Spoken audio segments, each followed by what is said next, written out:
Benim oğlum komandiri tarafından öldürülüp.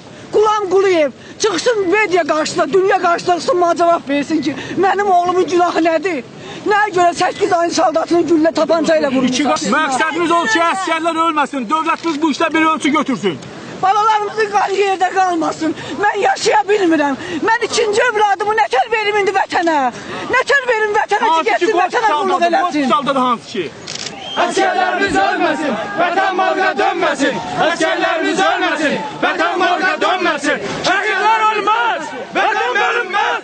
Şəhidlər ölməz, vətən bölünməz. Şehitler ölmez, vatan bölünmez. Şehitler ölmez, vatan bölünmez. Şehitler ölmez, vatan bölünmez.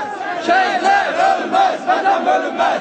Şehitler ölmez, vatan bölünmez. Ordu orada dönmesin, askerlerimiz ölmesin. Ordu orada dönmesin, askerlerimiz ölmesin.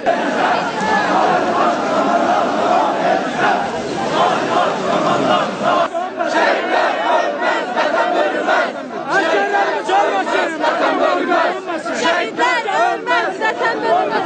Tələbimiz əsgərlərin ordularda öldürülməsi, əsgər şəhid olar, düşmən vurar ölər. Əsgər, hansı bir əsgər yoldaşı, sabır sürəkdə heç kim tərəfindən burada öldürülməməlidir. Ali Başkomandan cavab ver bize. Ali Başkomandan cavab ver bize. Ali Başkomandan cavab ver bize. Hürmetli vatandaşlar, xahiş edilen polisin kanuni tələblərinə əməl edəsiniz. Akçakı